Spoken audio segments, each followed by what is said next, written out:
Everyone can see my screen? Okay, great. So again, my name is Teresa Blaskoff. I'm the Admissions and Student Affairs Administrator here in the School of Health Professions.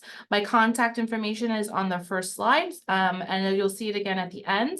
But I just want today to kind of go and I really want to kind of talk to everyone about finding your passion in healthcare. So we're going to go through a little bit about what we offer in the School of Health Professions. So, what do you want to get out of college, right? Your education, you want to get the best education that you can get, and you want to find a great job that you can use, and use all the skills that you're learning with your education. And this healthcare is a job that's always going to be needed. And we have a lot of different programs in the School of Health Professions. So just going to talk a little bit about what our mission is in the School of Health Professions. We provide the highest quality of education and interdisciplinary learning environment that fosters research, scholarly activity, critical thinking, evidence-based practice, leadership, professionalism, and importance of ethical behavior, human diversity, service, and a team approach to healthcare. So that's our mission in the School of Health Professions, and we really stay true to that mission statement. We do a lot of interprofessional education within all our programs. We have undergraduate programs, graduate programs, and non-credit, which I'm going to go into a little bit right now. So in the School of Health Professions, there's a lot of different opportunities that you can have in healthcare. Besides, let's say you're thinking about maybe nursing and being going into medicine, but did you think of the other careers that you can do in healthcare? And that's really important. So in the School of Health Professions, we offer undergraduate programs, which is clinical lab sciences, respiratory care, and health science.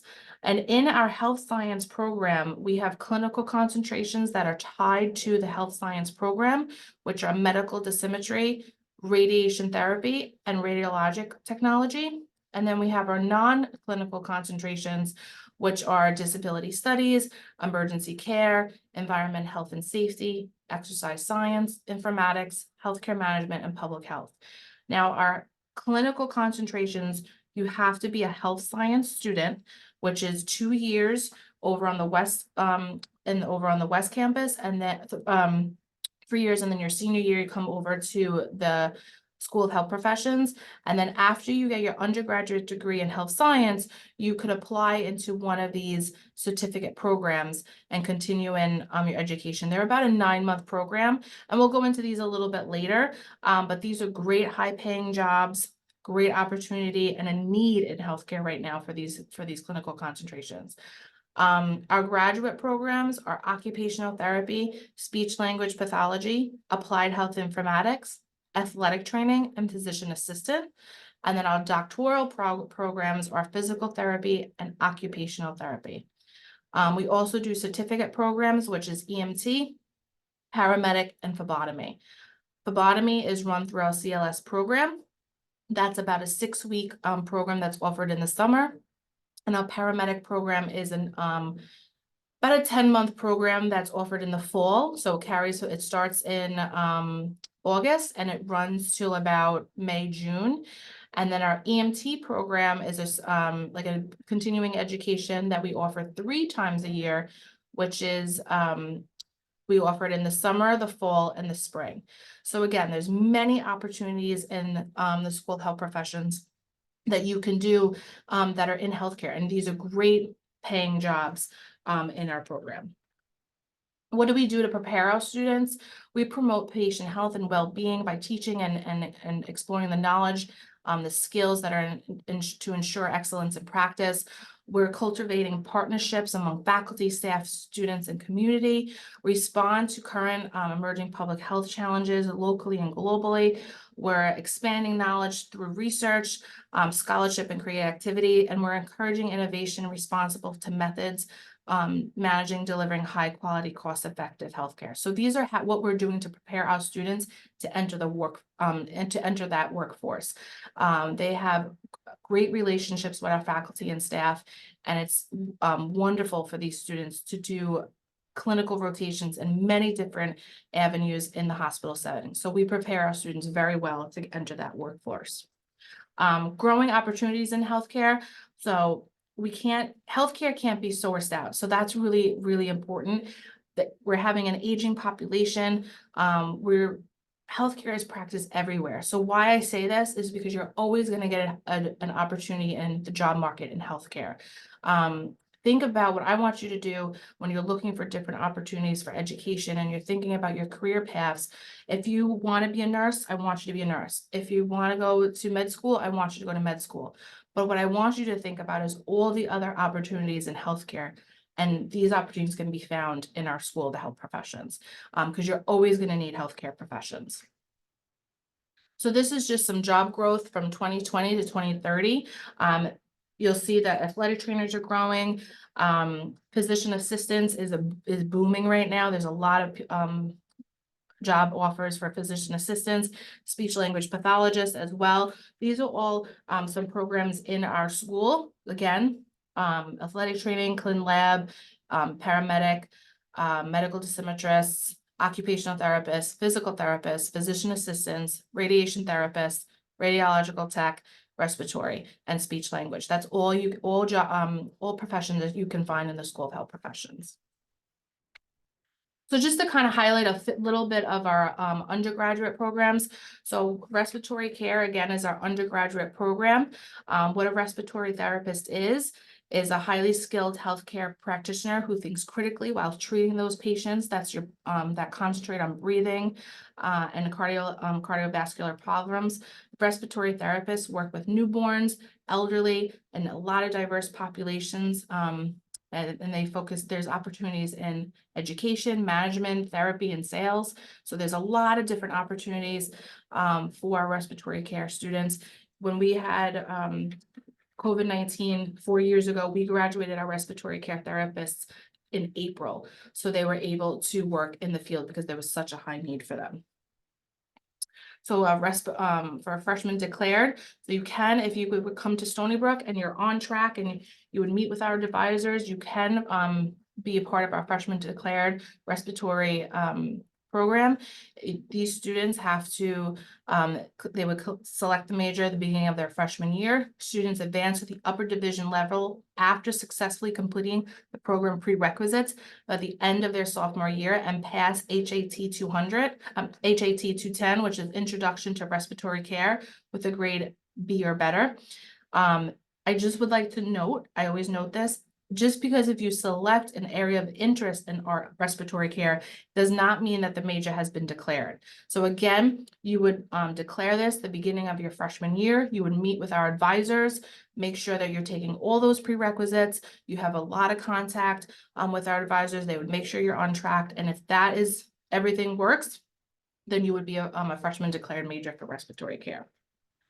These students are averaging a salary around $97,000 with a bachelor's degree. So again, this is a bachelor's program, not a master's, not a graduate. They're walking out with $97,000, probably even a little higher now. And U.S. News and World Report it's one of the best jobs you never heard of. The job growth is about 13%, which is even probably faster. Another undergraduate program that we have is our clinical laboratory science program. We also call it medical laboratory science or medical technology. This is the profession that is needed to diagnose and treat disease. They perform various laboratory tests, ensure the quality of results, and evaluate new methods. So these were all those people testing for COVID-19, a high demand after we had COVID. This profession is growing right now. There's a real big need, again, for clinical lab scientists. And there's a lot you could do in, you could do blood bank, you could do phlebotomy, you could do forensics with clin lab. So there's a lot of different opportunities, again, in this field. Just like our respiratory care program, we do have a freshman declared. Again, you would declare this beginning of your freshman year. Students advance to the upper division level after successfully completing their program and their prerequisites by the end of their sophomore year. And they would have to successfully pass HAD 210, which is Introduction to Clinical Lab Sciences, with a grade of A- or better. Again, this is a note. If you have an AOI for CLS, it does not mean that you have that major declared. So please always note that. Average salary for, again, a bachelor's this has probably gone up to, probably to around 80, 85, probably even a little higher. Again, these jobs that people did not know about in healthcare, these are great professions that you could go into. Our health science program is provided the highest quality of undergraduate education with the third largest major in Stony Brook. We concentrate on different competencies such as communications, critical thinking, evidence-based practice. These are some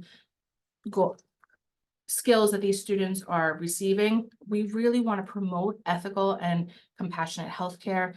These students are working independently. They're using critical thinking, evidence-based practice. They're really getting to work on different presentations. They do research presentations. They're learning how to do scholarly writing. This is a great program to help you. Let's say, let's say you don't want to do the clinical track. You want to maybe focus on the non-clinical programs, which again is emergency care, public health, healthcare management. This gives a great opportunity and a vast variety of possibilities in healthcare. And some of those possibilities are right here: athletic training, physical therapy, occupational therapy, dentistry, public health, nursing, nutrition. So a lot of students in our healthcare, in our health science major go into various different programs in healthcare. And one thing that we like to say in the School of Health Professions is we want you to stay here for your graduate school. So let's say you do your undergrad in health science and you're interested in applying to one of our graduate programs.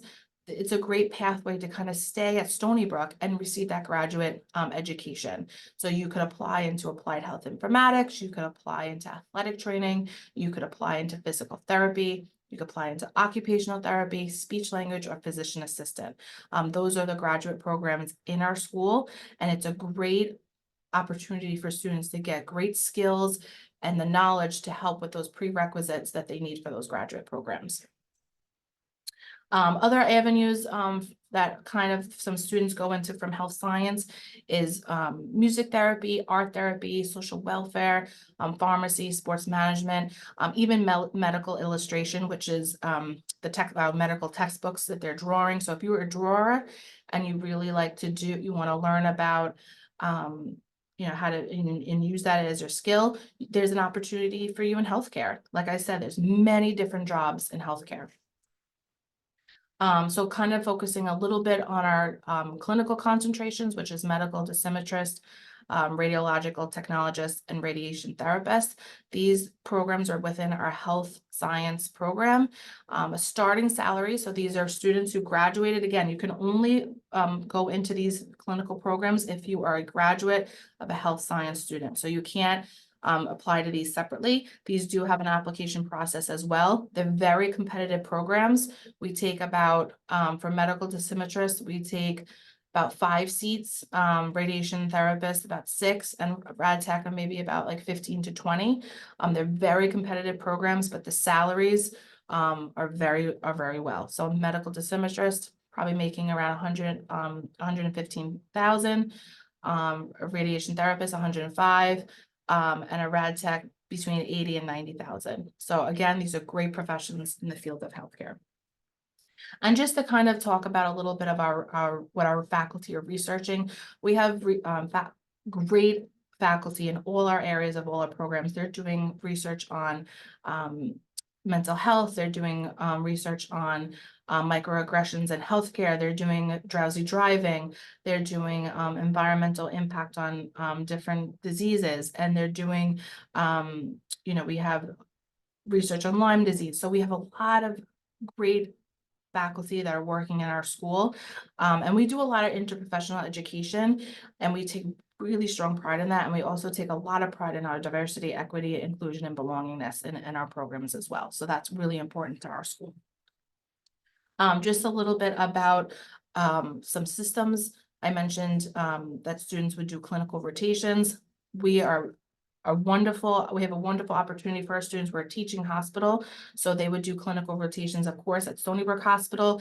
They could do it at Eastern Long Island. They could do it at the Children's Hospital. There's a lot of different mechanisms for, for our students to do clinical rotations. We are licensed professionals, so these students are getting a license. They're getting their licensure to practice. So that again, these students are getting a great education here at Stony Brook. So just to kind of close, there's so many choices for us here in the School of Health Professions, and I hope that you find your career path with us. But we want you to be prepared. We want you to have a great present future, rewarding opportunities for your future, and excellent workforce projections, and a great opportunity to work in teams and high profile facilities. So I really want for you to find your passion. This is the end of my presentation. So if anyone have general questions, please let me know. I have a question. We get this question all the time in admissions, and I always forget to ask you. But with clinical laboratory sciences, I know there are different areas of forensics. When someone says, I'm interested in forensics, how does our program relate to what they're talking about? Like, are we we're lab forensics? We're lab-based, but they could do and have some like courses within forensics sciences. Our department chair, Professor Guglielmo's specialty is forensics. So she worked in the crime lab for many, many years. So she could definitely talk to the students about different opportunities if that was a career path that they were interested in. That's great. We also have a question from one of our audience members who is wondering a little bit more information about pre-health at the university, and you definitely touched on that. Health science is a great major if you're thinking about going into medicine, but maybe you're not sure what area of healthcare yet. You might apply to medical school. You might go a different route because you'll find that there's so many incredible things you can do in healthcare and have an impact, which is what most students who want to go into medicine are looking for.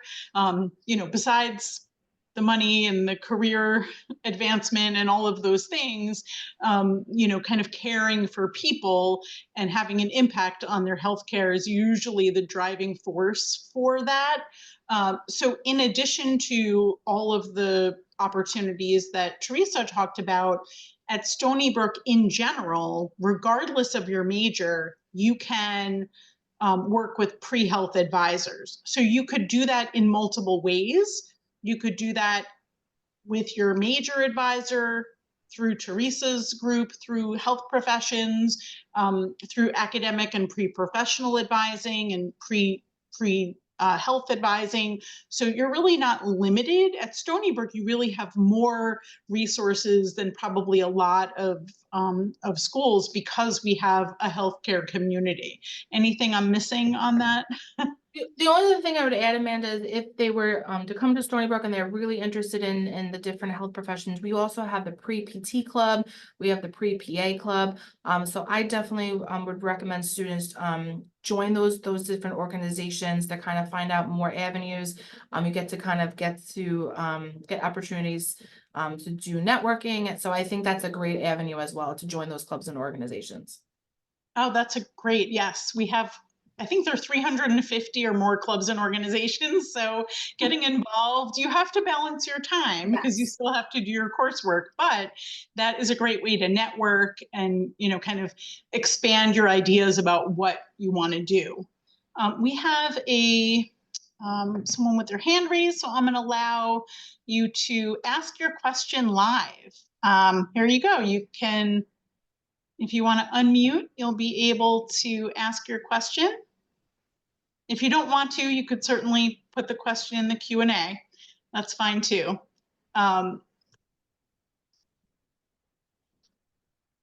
Let's see.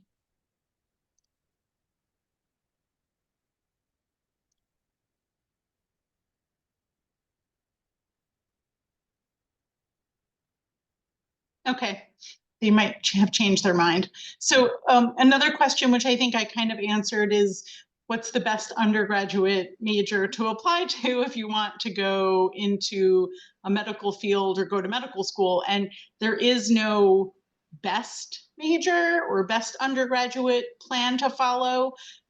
It's what you are interested in and what you want to spend your time doing for 4 years before you're applying to medical school. That's really going to help you be the best, version of student that you can be. So explore health sciences while you're exploring other majors to see if the courses, if you look at the Stony Brook University bulletin, if you just type in bulletin Stony Brook University, it comes up really on any web browser. You can see all the different majors we have, the different course options, go to the School of Health Professions website and kind of explore all of those opportunities. And one of the really nice things about Stony Brook is you can change your major. And you can also add a minor or multiple minors. So you have a lot of flexibility. I know it's nice to have someone tell you what to choose and what is going to kind of guarantee you acceptance into medical school or into a graduate health profession major or graduate program. That is all going to depend on what you put into it. We have a question. Are there any advantages to get into medical or graduate school if you finished your Stony Brook bachelor's degree? I wouldn't, that's it's a hard question. I wouldn't say there's it's more kind of with what Amanda said. You want, when you're doing your undergraduate degree, especially if you're looking into for med school or even a graduate school, you want to make sure that you choose the best major that's gonna best fit you down the line. Health science is a great avenue for that. For our graduate programs, if you're thinking about maybe staying at Stony Brook and applying to one of our graduate programs, which is athletic training, so forth, it gives you a great overview of what the courses would be like, the competencies. So it gives you a very nice outline, and prepares you really well for that graduate education. So I think that's the best avenue, to kind of answer that question. And when you were talking about clubs and organizations, are there any, besides like pre-med or pre-health, are there any that are really like kind of specific to the different health professions? So we definitely, we have the pre-PT, we have the pre-PA. We just started a pre-AT club. And I believe we also have a pre-CLS. So these, and I think we're looking into starting a pre-OT as well. So these are some avenues, some different clubs and organizations, just to kind of get you familiar with some of what our programs do, and it gives you an opportunity maybe to come over to our side if there was a meeting. So because we're located on the East Campus, so all our programs are on the East Campus. We're on the other side of campus, which is based in the hospital. So it just gives another avenue for to kind of see what some of our programs look like. Thank you. So I think we already answered this. Is there any advantage to get into medical grad school, finish? Yes, we did that. So I want to ultimately study medicine. Do I choose biology as a major? So again, you can choose any major that you want at Stony Brook and apply to medical school. So, and really apply probably to most of our graduate health professions. I don't think any major limits what you do as an undergraduate student, as long as you have the academic background that they're looking for, which could include specific courses, could include experience. And as Teresa showed, there are a lot of ways within the health science major and the other programs in the School of Health Professions that'll give you a literal resume of experiences. Do you want to kind of recap some of those for our...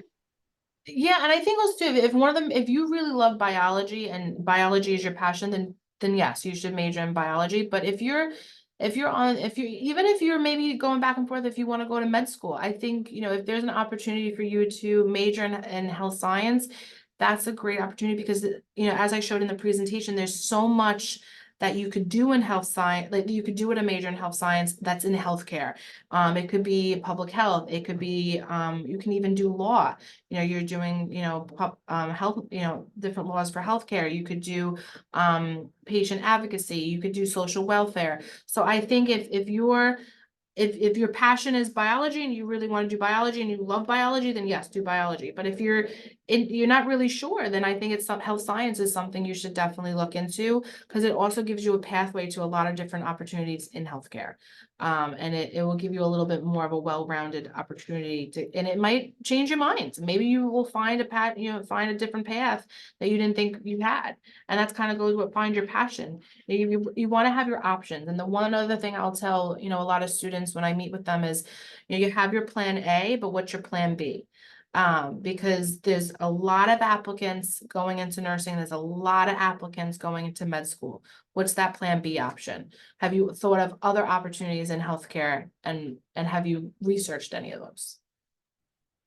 Yeah, and to kind of expand on that, I think since most of the times our audience for these sessions are, you're still in high school potentially, you might even be a high school junior, not a senior yet, and you haven't had an opportunity to be, in a college environment to learn about all of these different health professions from the perspective of maybe what the day-to-day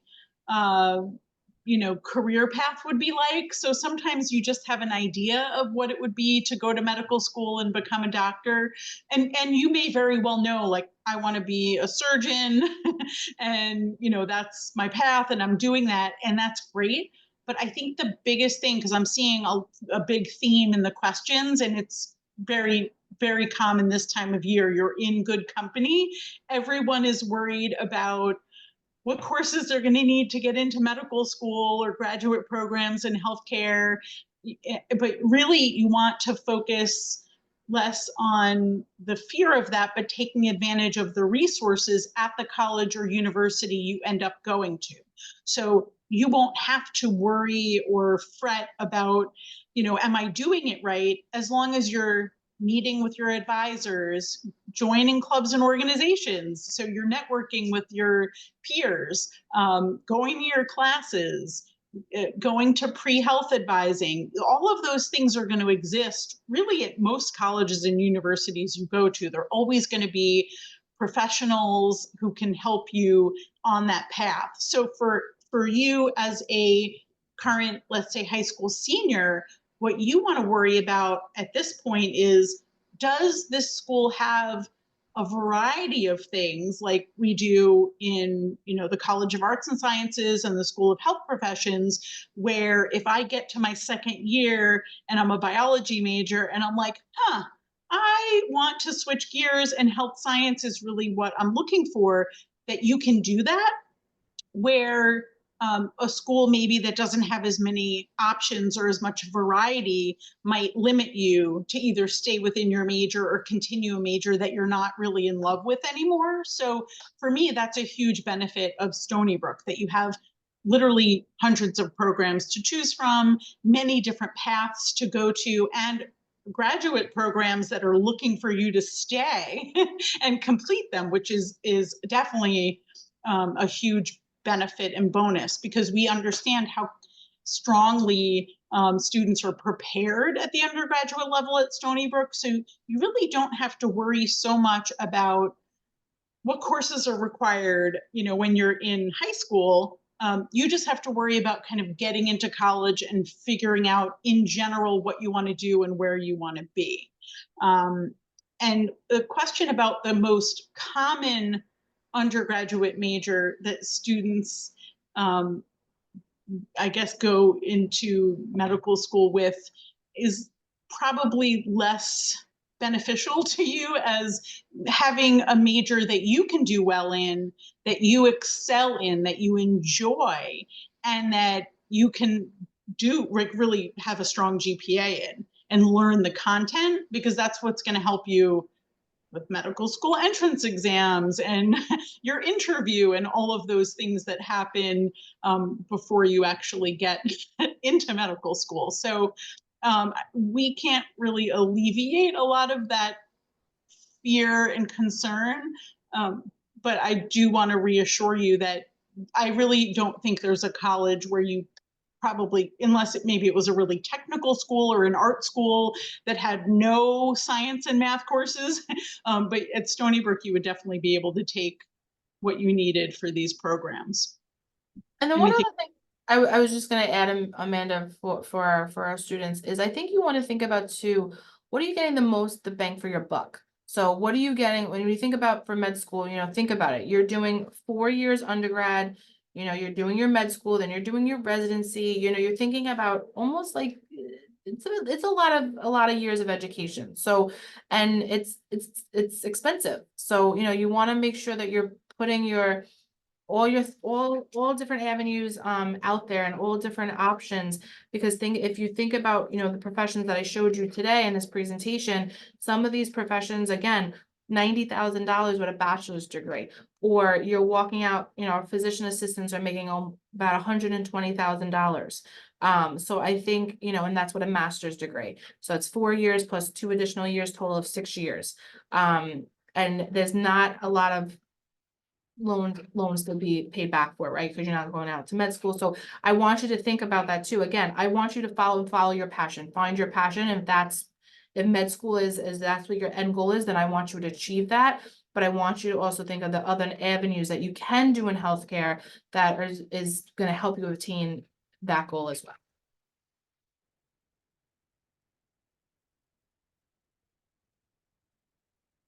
That's great. I learned so much every time I hear about all of the health professions that we offer and all the different opportunities. It just really sinks in that Stony Brook could be a really great choice for our students. That are looking to explore new areas and try something new, or open to new experiences and new career paths that they may not have heard about. And I'm sure that is going to play a big part in the students that are attending today thinking about things in a maybe an alternate way that they did before. I put a couple links in the chat for our guests. Feel free to bookmark those for later. If you're interested in any future programs, we have lots of virtual options. We also have on our visit page opportunities to visit campus and take a campus tour. There are lots of ways to connect with us. You can email us at enroll@stonybrook.edu in the undergraduate admissions office. And we encourage you to do that and send us any questions that you have. We'd be happy to send you some additional information. Thank you so much, Teresa, and everyone that joined us today. We hope you have a wonderful rest of your day, and good luck with your college applications in your senior year if you're in your senior year now, or in your junior year if you're joining us ahead of time. Thanks, everybody. Bye. Bye.